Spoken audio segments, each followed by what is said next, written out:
আসসালামু আলাইকুম। আজকে দেখে বুঝতে পারছেন আপনাদের সাথে কোন রেসিপিটি শেয়ার করব। হ্যাঁ, আপনাদের সাথে আজকে শেয়ার করব ভ্যানিলা স্পঞ্জ কেক। 2 ডিমের ভ্যানিলা স্পঞ্জ কেক। আর এর জন্য আমাদের লাগবে 1/4 কাপ এর 2 কাপ ময়দা এবং 2 টেবিল স্পুন কর্নফ্লাওয়ার। এছাড়া লাগবে 1 টেবিল স্পুনের আধা চামচ বেকিং সোডা। অবশ্যই এখানে বেকিং সোডা দিবেন, বেকিং পাউডার দিবেন না। দেখতে পাচ্ছেন আমি একটি ছাঁকনির উপর রেখে সেটা ভালোভাবে ছেলে নিচ্ছি। আপনারা এভাবে 2 বার ছেলে নেবেন। আমি এখানে কিন্তু 2 বার ছেলে নিয়েছি, তাহলে আমাদের কেকের যে ব্যাটারটা সেটা ভালো হবে। এরপর আমি রুম টেম্পারেচারে থাকা 2টা ডিম এখানে নিয়ে নিয়েছি। এরপর ডিমের কুসুমগুলো আলাদা করে নিয়েছি। এরপর দিয়ে দিচ্ছি এখানে যে ডিমের সাদা অংশ, সেটা এখানে আমি 15 সেকেন্ড বিট করে নিয়েছি, যাতে এখানে এয়ার বাবলস না হয়। এরপর আমি এখানে চিনি নিয়েছি 1/4 কাপের 1 কাপ। এখানে প্রথমে আমি দিয়ে দিয়েছিলাম আধা কাপ, এরপরে 1 মিনিট আমি এখানে বিট করে নিয়েছি, এরপরে দিয়ে দিয়েছি আরও আধা কাপ। এরপর সেটা ভালোভাবে বিট করে নিচ্ছি। তবে আপনারা চেষ্টা করবেন বিটের স্পিড যাতে একে থাকে এবং ফোল্ডিং মেথডে এটা বিট করার চেষ্টা করবেন। আর আপনারা এখানে দেখতে পাচ্ছেন বিটারের কাটা থেকে ক্রিমটা কিন্তু, অর্থাৎ ডিমের যে ফোমটা, সেটা কিন্তু সহজেই পড়ে যাচ্ছে না। আপনারাও তখনই বুঝতে পারবেন যে আপনাদের ফোমটাও হয়ে গিয়েছে। এরপর আমি একটু ভ্যানিলা এসেন্স দিয়েছি এবং সে আগে থেকে যে 2টো ডিমের কুসুম রেখেছিলাম সে 2টো এখানে দিয়ে 15 সেকেন্ড এখানে আমি বিট করে নিয়েছি। এরপর আমি আগে থেকে যে আমার ময়দা এবং কর্নফ্লাওয়ার, বেকিং সোডা, সেটা থেকে আমি 3 বারে কিন্তু এটা আস্তে আস্তে করে মিলিয়ে নিয়েছি এবং ছেলে নিয়েছি আরেকবার। এরপর আপনারা দেখতে পেয়েছেন আমি কিভাবে বিটারের কাঁটা দিয়ে এটা আস্তে আস্তে করে মিলিয়ে নিচ্ছি ডিমের ফোমের সাথে। এটা কিন্তু খুবই ইম্পর্টেন্ট। আপনারা এভাবে আস্তে আস্তে করে এটা কিন্তু মিলিয়ে নেবেন বিটারের কাঁটা দিয়ে। আমি যেভাবে দেখাচ্ছি সেম ওয়েতে কিন্তু আপনাদেরকে করতে হবে। এখানে কোনো তাড়াহুড়ো করা যাবে না, তাহলে কিন্তু আমাদের কেকের যে রেজাল্টটা সেটা ভালো আসবে না। এরপর আমি চেক করে নিচ্ছি কোথাও শুকনো উপকরণ আছে কিনা, সেজন্য আমি একটা স্পেশালের সাহায্যে সেটা একটু দেখে নিচ্ছি। তবে এটা কিন্তু খুব বেশিক্ষণ করা যাবে না।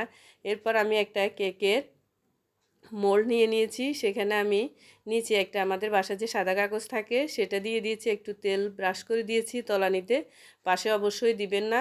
এরপর এখানে সবটুকু ব্যাটার ঢেলে দিয়েছি এবং তারপর একটা কাঠি দিয়ে দেখতে পাচ্ছেন আমি একটু নেড়ে নিচ্ছি যাতে কোনো বাবলস থাকলে সেটা বের হয়ে যায়। এরপর একটু ট্যাপ করে নিয়েছি।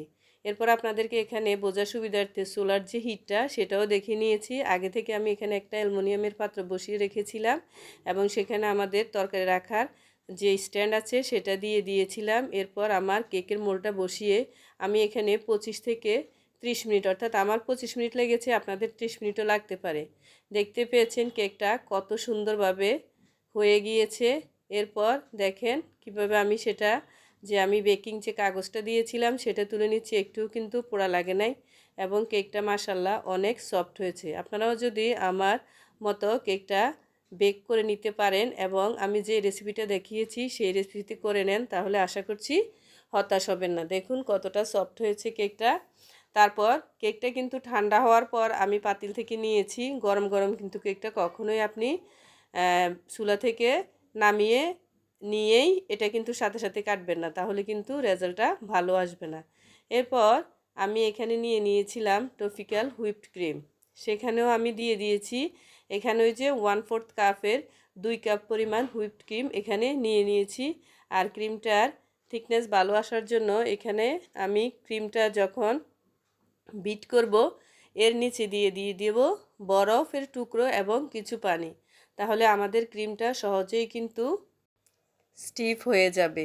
আপনারাও চেষ্টা করবেন এভাবে বরফের টুকরো এবং পানি দিয়ে এর উপরে যে বিটার করার যে ক্রিমের পাত্রটা সেটা উপরে দিয়ে বিট করার জন্য, তাহলে সহজে কিন্তু স্টিফ হয়ে যাবে। আর এতে কিন্তু তাড়াতাড়ি হবে এবং আমাদের যে ক্রিমটা ওইটার থিকনেসটা ভালো আসবে। এভাবে আমি কিন্তু ফোল্ডিং মেথডে আমার ক্রিমটা আমি তৈরি করে নিয়েছি। এরপর এখানে মিলিয়ে দিব কিছু গুঁড়ো দুধ। গুঁড়ো দুধ দিলে ক্রিমটা অনেক ভালো হয় এবং ফ্লেভারটাও ভালো আসে। আপনারাও চেষ্টা করবেন গুঁড়ো দুধ মেলানোর জন্য, তাহলে এর ফ্লেভার এবং টেস্টটা ভালো আসবে। এরপর আমি যে আগে থেকেই কেটে রেখেছিলাম যে কেকটা, সেটা এখন প্রিপেয়ার করে নিব। এর জন্য আমি আগেই তৈরি করে নিয়েছিলাম সুগার সিরাপ। সুগার সিরাপ আমি তৈরি করেছিলাম 1 কাপ পানিতে আমি 3 চা চামচ চিনি দিয়েছিলাম। আপনারা যদি চিনি আরও বেশি খেতে চান তাহলে 4 চা চামচ চিনিও দিতে পারেন। এভাবে সুগার সিরাপ তৈরি করে তারপরে কেকের উপরে এভাবে আমার কিন্তু পুরো 1 কাপ সুগার সিরাপে লেগেছিল, আপনাদেরও সেটা লাগতে পারে, তাহলে আমার কেকটা সফট থাকবে। আমরা তো অনেকে বাজার থেকে এভাবে কেক কিনে খাই, তবে যদি বাসায় আপনারা এভাবে বানিয়ে খান তাহলে আমাদের কিন্তু বাজার থেকে আর অনেক দামে কেক কিনে খেতে হবে না। আশা করছি আপনারা যদি আমার রেসিপিটা হুবহু ফলো করেন তাহলে অবশ্যই নিরাশ হবেন না। এরপর দেখতে পেয়েছেন কিভাবে আমি প্রথম লেয়ারে ক্রিমগুলো দিয়ে দিয়েছি স্প্রেড করে, এরপর দ্বিতীয় লেয়ারও সেমভাবে এখানে দিয়ে দিচ্ছি।